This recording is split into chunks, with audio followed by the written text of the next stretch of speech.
Hello and welcome back to the Fasting Focused Lifestyle Podcast. This week's episode, as you can see, or now also hear, I have my kids with me and I'm going to talk about why I feel integrating fasting into my life has truly made me a better parent. Would you guys agree? Yeah. Yeah. I can say. Yeah. So stay tuned. It's going to be real fun.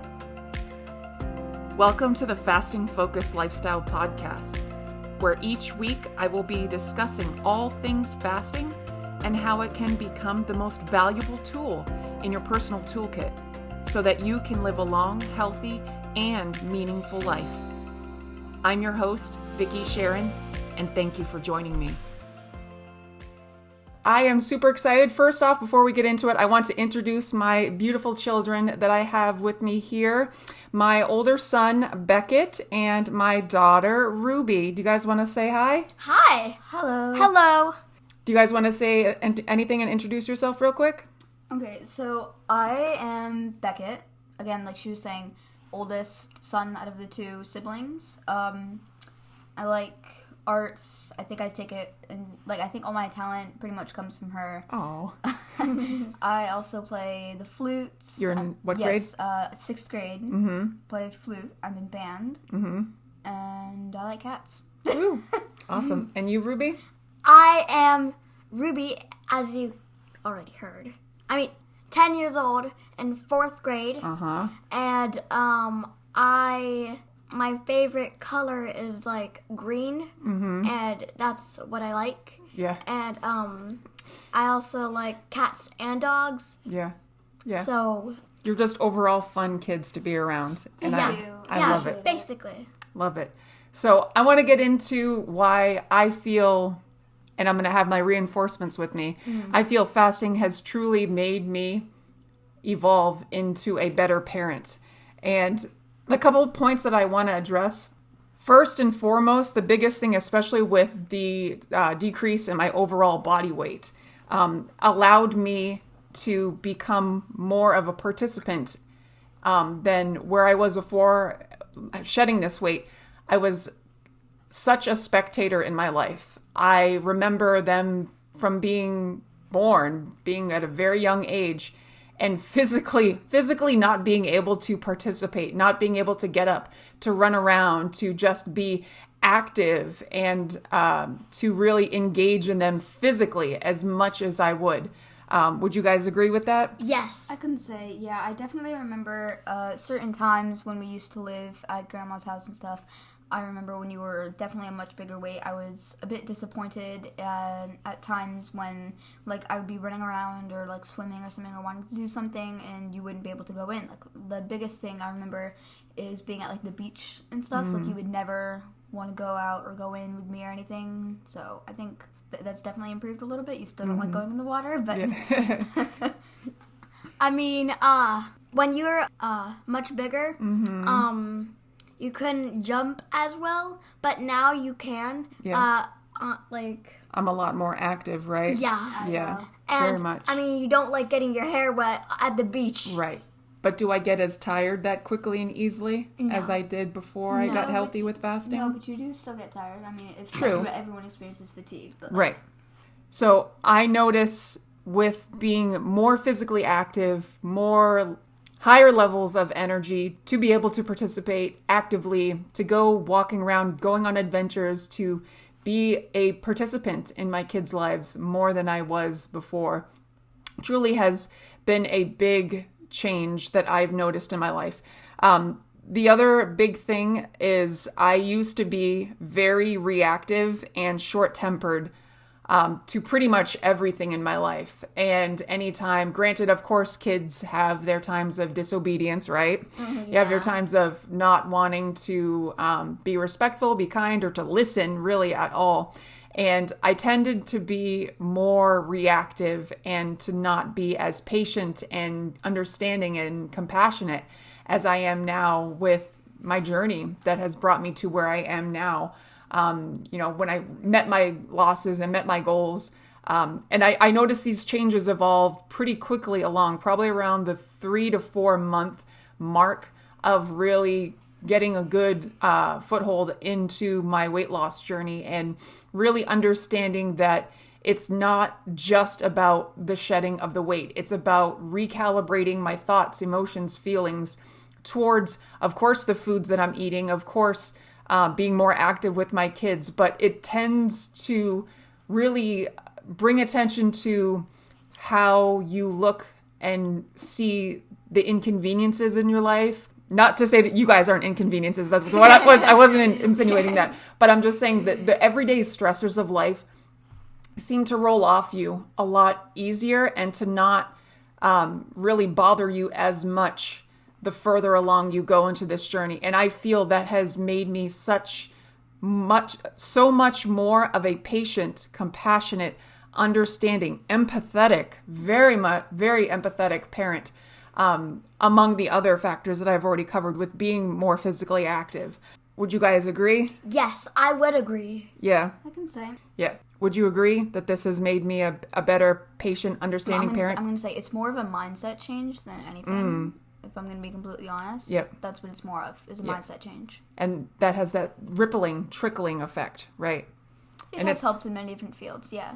Would you agree, Ruby? Yeah, I would agree that your mindset has changed from when you were much bigger. And now it's like, since you came back from Ikaria, from Greece, you're... Even more so. Yeah, you used to be all like stressed, but now you're like... I'm going to say, like, that's probably going to be one of your biggest things, is the fasting has definitely helped with your stress. But it's like some days we can't help it, right? Yeah, and that's when you know you need to, as I say, tap out and take a time out, right? And I would advocate that for anybody. If you feel that sense of stress and overwhelm feeling with your day-to-day activities, wherever your life, tap out, check out for a bit, and then come back, get your head together, and then revisit it, right? I definitely have used that technique a little bit. I remember before I would get angry, but like here's the thing, let's say I'd be playing something and something wouldn't be going my way. I would definitely get a bit more reactive. Yep. And then, like, I would get angry. Do you feel that... But like, I would keep going and stuff. But then I would realize that, hey, that's not doing me too well. It's getting me angry and stuff. Something's negative is probably going to happen. Right. So started to like incorporate that a little bit more, like stepping away and stuff, because I know it helps. Because you used to call like the meditation, all that. You used to call it stupid, huh? Let's not talk about that. Oh. So another thing I want to bring to attention as well that I'm really incredibly proud of, and I hope my kids are proud of too. My food choices overall. So the food choices pre-fasting to the food choices, even like I would say midway of my weight loss journey, it evolved, and it's a drastic difference from beginning to, like I said, about midway, and even to where I am now. It's even further revised and improved with my food choices, what I prepare, how I prepare, the mindset, and just the outlook and the demeanor that I have in the whole purchasing the food, thinking about the food, and how that not only affects me, but obviously affects these two as well, because as we know, if the health habits of the parent trickle onto the kids, they're going to follow suit, right, as well. I know I know my kids would definitely attest to the food choices pre-fasting were usually quick, convenient, processed, boxed, packaged, as I used to call them, rip and dump, right? Your rip and dump foods. And it was purely for convenience because I didn't want to spend time in the kitchen. I didn't want to be in the kitchen. I wanted to be hurry up and done. I wanted something that tasted good. And with that focus being on just the convenience of it, it didn't allow for the what's our phrase? Nutrient density, right? Nutrient dense. It didn't allow for those food choices to be nutrient dense.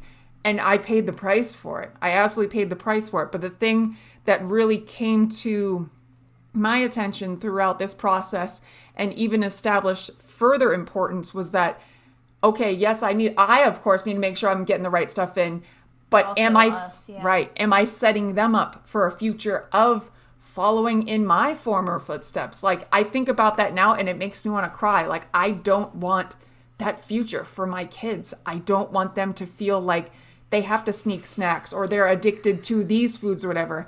I want my goal, the further along that I got in this journey, I wanted to really reinforce the value of keeping foods as wide, varied, colorful, real, natural, unprocessed as possible.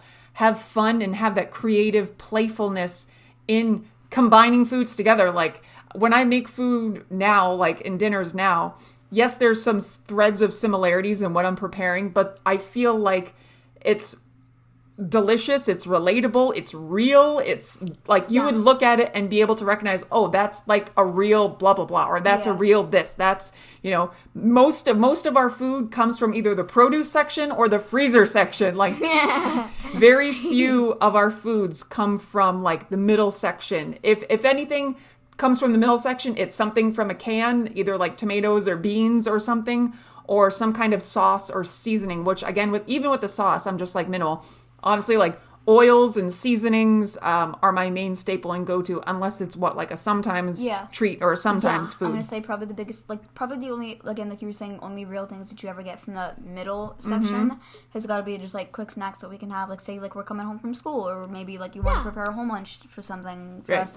It's like, you know, like, even then, and it's not crazy. Like typically, like the at most is typically just like potato chips or something, and then or corn chips. Yeah, but like I remember like just yesterday, a couple days ago, you got those pea snaps. Those are really good. Yep.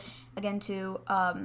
But you know, even when we have those sometimes foods, it's not what do I do every single time I go to pick up and contemplate whether I get it or not? What do I usually do when I'm in the store and I know. What?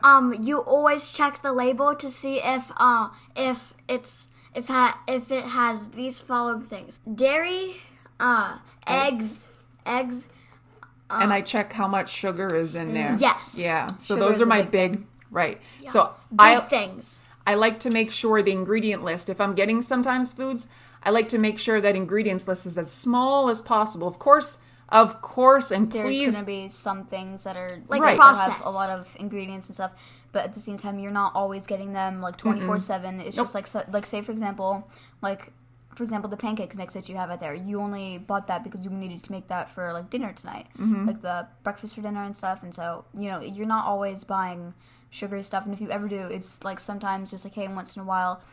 Typically, it's like only maybe like once a month or so, but other than that, you don't ever really very infrequent. it's very, you would say. Yeah, you hardly ever buy sugar and stuff, but like it's good. Yeah, And it definitely helps. But the only cookies that Mom buys are like the fig bars. the Fig Newton bars. Yes. Oh, we like the Aldi's Fig Newton bars. Like, shout out to Aldi's Fig bars. Like, we love them. Yeah. We absolutely love them. So while we're on that note, just before we get to the next topic and getting into more stuff, I want you guys to let me know what your favorite dish that you can remember. Besides the obvious, like, you can't both choose the same thing. But I want you to tell me what your favorite dish is and what the ingredients and stuff are that you remember. Beckett, go. okay, this is really hard because I'm gonna be completely honest. There are a lot of dishes that you have made. Okay, let's say we'll give you guys two. You each can have top two ones. Top 3. I'm not pushing This it. is going to be an hour-long episode, otherwise. Okay, fine, 2. So, I remember for a certain period of time, my favorite one definitely was your the spaghetti squash. Mm-hmm. That was delicious. You made it like 2 different ways. You would have it either you would scrape the inside out and you would have like little like spaghetti noodles essentially, but like without the noodles and stuff, and you would always have like, the marinara and stuff, and you would have it and it'd be really good.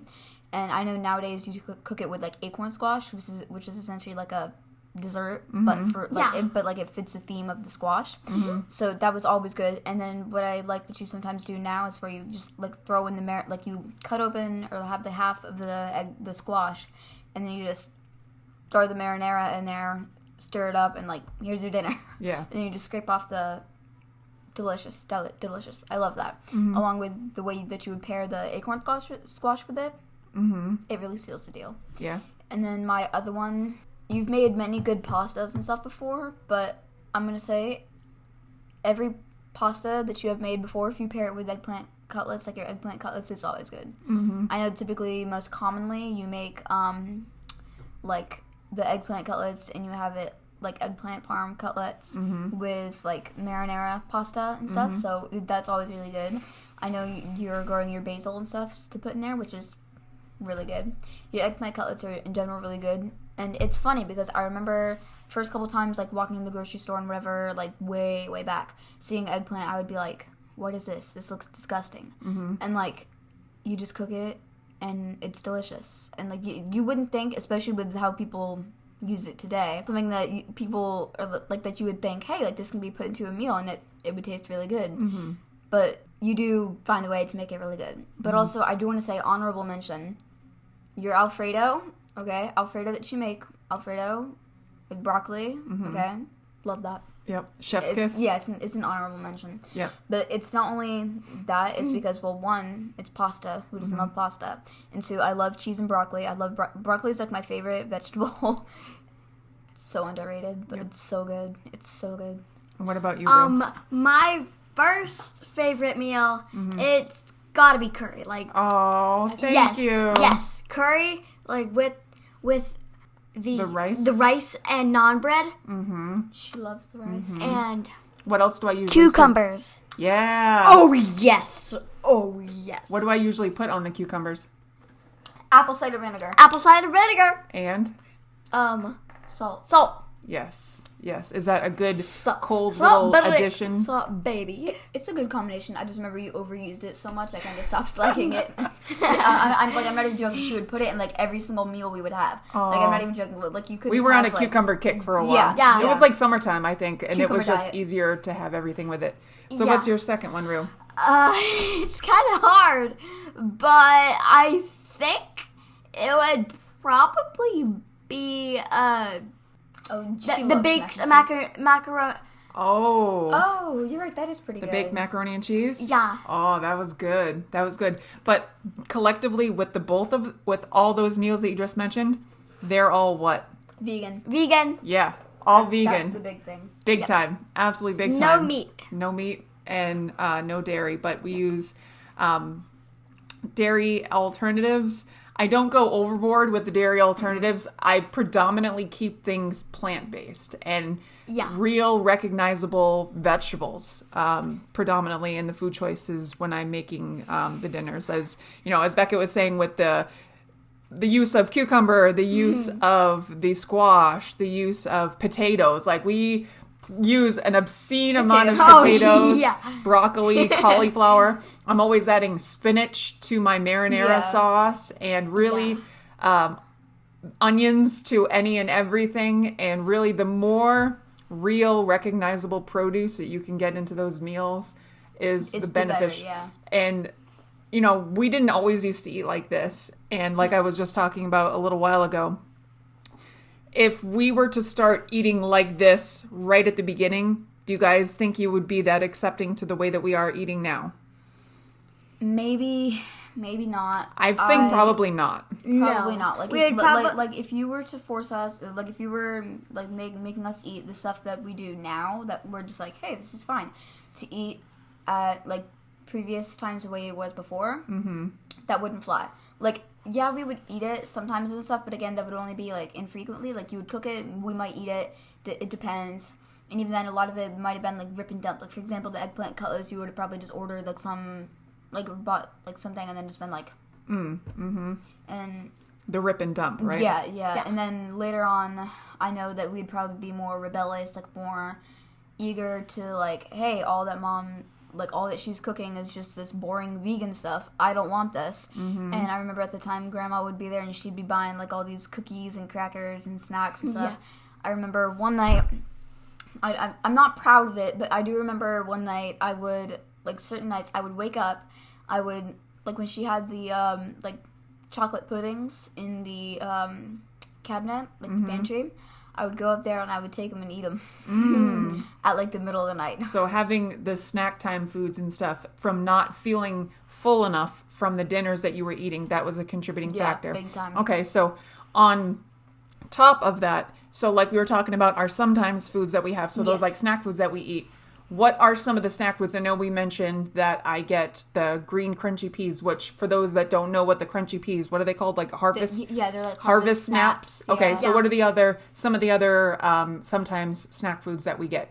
We like those things that we polished off the bag before we went out today. Oh my god. The bada bean, bada boom. Okay, so these things that I've talked about before, these are oven roasted. I think they're oven roasted broad beans that are seasoned. They're called Bada Bean, Bada Boom. They're fantastic. They're vegan, plant-based, seasoned, like really crunchy, savory snacks. They come in great different flavors and stuff.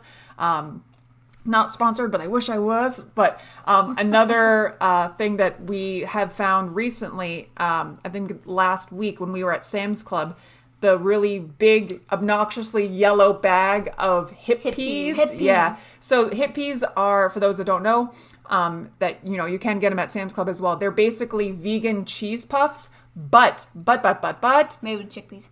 boom, made with chickpeas. So you feel better They're about them. delicious. They're non-dairy based, they're vegan, and they are just as equally as savory and satisfying as your regular like Cheetos, like white cheddar puffs. Yeah. So good. It's like a vegan white cheddar cheese puff sort of thing, and it is Yep. Let me tell you, it is They are fantastic. Good. They are really good. What other snacks would you say are really good that I've got? Well, Like are sometimes foods. yeah. Well, let me go back, revisit the dinner thing. How you're saying you use meat alternatives. One of the funniest things that you always say every single time. You say, "Does it meet your needs?" and I remember, like, I would always respond with, "It meets it without the meat." Oh, yeah. Yeah. Without the meat and always, without the always. dairy. Yep. But snacks and stuff wise, I know you've gotten those corn chips before that are they're essentially like Fritos. They're like there are some accidentally vegan foods that we Yeah. get. Again, but I'm very picky on the quality Again, of the too, ingredients. like the thing is that just because something's vegan, like I know something that you've said this quite a bit of times before, is that just because something is vegan does not mean it's healthy. Like for Right. example, like Sour Patch Kids or like Oreos. Yeah, Oreos, Skittles stuff. Just because they're vegan, Doesn't mean you fill up on them, right? no. Because they're Like, not what? they're not Nutrient dense. dense. I love it, my little spokespeople. What about your favorite snack, Rue? My favorite snack that you've gotten is those craisins Oh, the cranberry raisins. Those are yes. really good. I have some in the pantry and, right now. and the apricots. Ooh, okay. The dried apricots. Yes. Those are Apple chips. The apple chips, you guys haven't seen, but I have them still hidden in the pantry. They're hidden in a little bag in there. I'm getting some. We're going to be breaking them out here soon. Yeah, so whether like dehydrated fruit, raisins, craisins, we love the apple chips. Like I They're said, good. we love the fig bars, the Bada Bean, like the crisp. They make all kinds of like bean snacks, and all those truly are like great options that you can utilize to break your fast. I would advocate for more breaking your fast with something Fats, like yeah. your Bada Bean, Bada Boom. You can do it with, I've done it with a handful of those hip pea snacks if you're in a pinch, but like thinking about what choices are going to serve you long term, and thinking about these choices for your snacks so that they're a sustainable choice for you to have long term, so you don't feel bad about this indulgent thing that can quickly spiral. You should feel good about the snacks that you are consuming. And truly, like, if you are buying or purchasing snacks for yourself where you're like, oh, I feel really bad about this, think, would you give it to your kids? Like, is this something that you'd be happy with your kids binging on? Or like, maybe not binging, wrong term to use, but like maybe going over a little bit overboard or having like No. a bigger serving on? Absolutely not. So if you don't feel good about it, it isn't something that you make sure you don't want to give to your kids as well. So before we wrap up the episode, start heading towards wrapping up the episode here. So like I said, I used to choose all quick, convenient foods. I don't do that anymore. Every once in a while, I'll find something, but it's I would say about 90% of the food that I'm cooking, I'm in the kitchen, like first thing, I'm grabbing foods to cut up.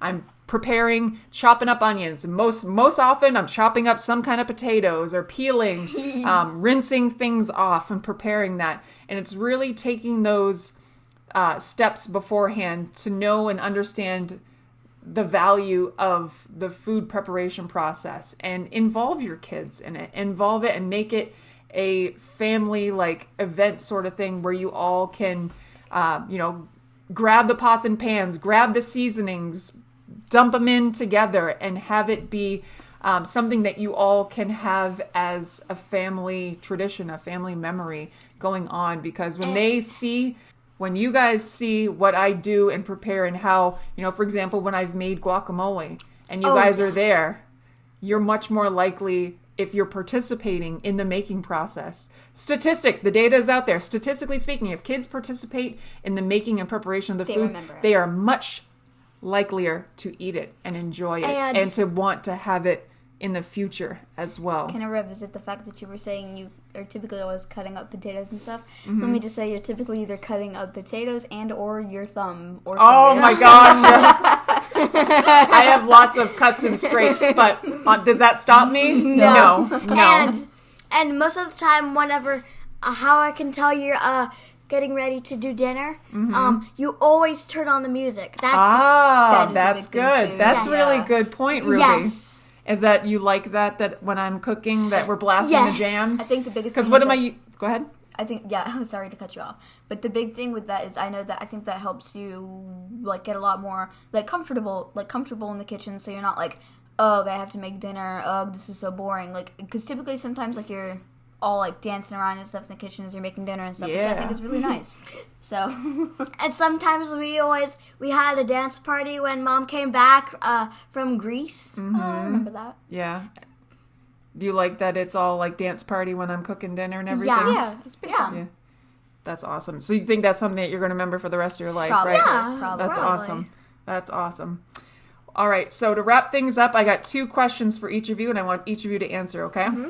Okay. All right, so think about the answers to these questions. What do you notice was the biggest change in me? Okay?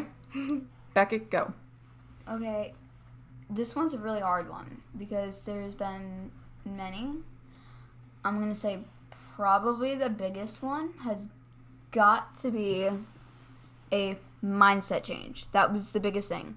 You typically, again, like you were mentioning before, we're always a lot more reactive, all that stuff that's not exactly all that great for a parent to have. So the biggest thing was definitely a mindset change. That, along with, like, paired with the fact that you went over to Ikaria, like, a couple months ago. No, it's almost a year ago. Yeah. It feels like just yesterday. I know.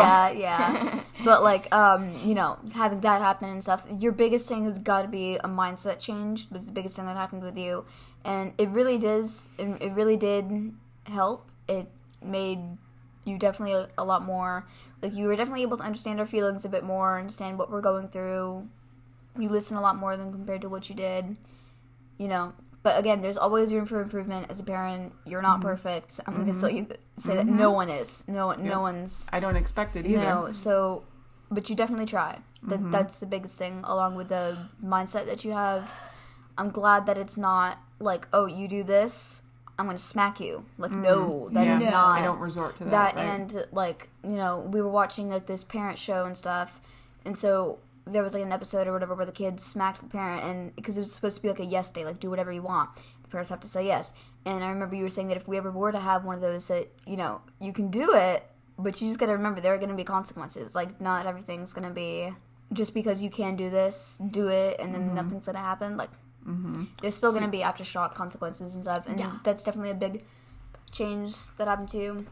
So you're understanding a lot of wisdom, a lot of life wisdom from this journey. A lot of knowledge and stuff that it's like, it's definitely, like, I know you've been put under a lot of stress from external forces and stuff, but that's kind of made you a little bit stronger in a way. Aww. That, and again with the mindset and stuff. So. Oh, thank you. You're welcome. Now, what about you, Rue?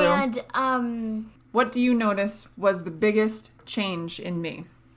well, the biggest change in you was when that you're not as stressed a lot, and like think as like a pie chart, and stressed is like a little sliver, Very minimal sliver. yes, and then not stressed pretty calm. Yes. Happy? Calm, happy, like feels almost the whole entire pie chart. You notice that? Yes. Yeah. It Yeah. That definitely makes me was, very happy yeah. that you guys notice those things. All right, so this last one is going to be really important as well. So I want you to think really hard Okay, about what you okay, would say. Okay. What would you say to all these parents of kids that are probably around the same age as you guys? What would you say to these parents who have children, these parents that are probably also like I used to be, that were struggling with their health, with their weight, not being able to participate into their kids' lives? What would you say to these parents to help to let them know that you feel a fasting lifestyle could help benefit them? Why do you think that would be something that they should consider? Okay. Beckett, what do you think? So, definitely be a lot more active in your kid's life. It definitely helps. It has made the difference with Mom. She was a lot more distant to us, but now it's kind of like, hey, feel free to talk to me if you want. Listen to your kids.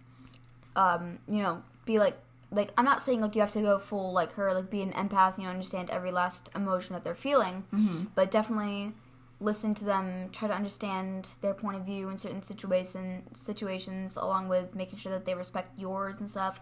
Essentially just being an active role model and overall team player. I remember when you started your fasting and stuff, it was definitely, you used us as like a motivating factor, especially after Dad passed away. You were like, I need to be able to be here for them and stuff. So you were like, I'm no longer gonna be just like a spectator and stuff. I'm gonna get in their life. I'm gonna listen. I'm gonna be like essentially in their corner, like their best friend, like every time and stuff. So, that's definitely a big thing. Listen to them, be a part of their life, and use your children and kids as a driving force, to help you with the fasting and stuff, because that's what you did. Like that was your biggest thing. When you would struggle and stuff, you would remember, hey, I have kids to raise. They need a mother.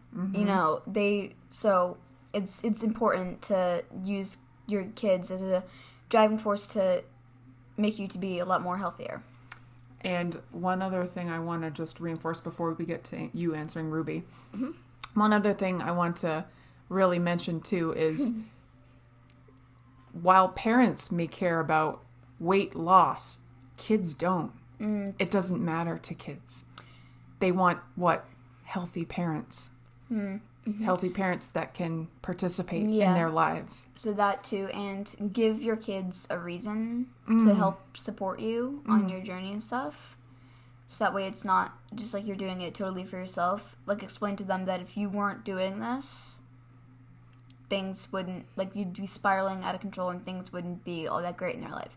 Give them a driving, come at it together like a team. So as a parent, use them as a driving force, but also make sure that the kids look up to you as a driving force to make change, want to motivate their parents and stuff. And at the same time too, they look up to them as role models and stuff. So if they ever follow in the tracks of the train that you didn't want them to, they can remember, oh hey, so-and-so parent did this and it really helped them. Hey, maybe I can do this and that'll help me. That was a really beautiful answer. Thank you. That was really beautiful. What do Get out. What do you have to add for it? I would say to parents, talk to your kid more about how you can be a better parent and not have health issues like diabetes and don't be afraid to overshare. That's another big thing. The kids definitely want to know what's going on in your life. Yeah. So I feel that definitely with Mom. I like that she's open with us. She's not totally hey, I'm only gonna keep this to myself and stuff. She's not big about keeping secrets. When it comes to personal stuff, she's of course gonna keep that. But when it comes to important things that she feels we need to know, she speaks up about it and she tells us. So you're saying celebrate with your kids. Yes. Yes. Yeah, you should always celebrate happy moments with your kids. Oh. And important. Because it makes it more permanent, doesn't it? Yeah. Oh, that's so valuable. Give me a hug. Oh, that was so sweet. You guys gave me such Don't cry. I know, and I usually cry every episode. You guys gave me such beautiful, heartfelt answers. Come on, Beckett. I love it so much. Thank you guys so much for these heartfelt answers. So, You're welcome. as we wrap up the episode here, I love you. Love you. As we wrap up the episode here, do you guys want to say it with me? As I always say, I believe in you, even if you don't. Oh, I love them so much. So much. If you are in need, love you too, babe. If you are in need of fasting support, should they contact me? Yes. Can I help them with regaining their health and wellness? More than help. More than help. Yes. I'm super passionate about this. As you can see, it radiates into my beautiful children. I've connected with so many amazing folks around the world. If you're feeling shy, intimidated, apprehensive, please don't. Please don't. Know that I'm here. I care. I've walked the walk. I'm very passionate about this talk, and I know you can do it. You can absolutely have the after. You can have the life that you want. So, to wrap it up, let's give everybody a big virtual hug. Big virtual hug. I hope you all have a great rest of the day, wherever you are in the world. Day, night. Yeah. Day, night, in the middle of the day, afternoon. Thank you so much for listening to this week's episode, and thank you to my kids for joining me on this week's episode. It was a blast to have them. Thank you all so much for listening, and we'll see you next week. Take care. Bye. Bye. Bye. The Fasting Focused Lifestyle Podcast. Copyright 2023. The information given within this podcast is not intended or implied to be a substitute for professional medical advice, diagnosis, or treatment. Please consult your doctor before starting any weight loss method. Thank you.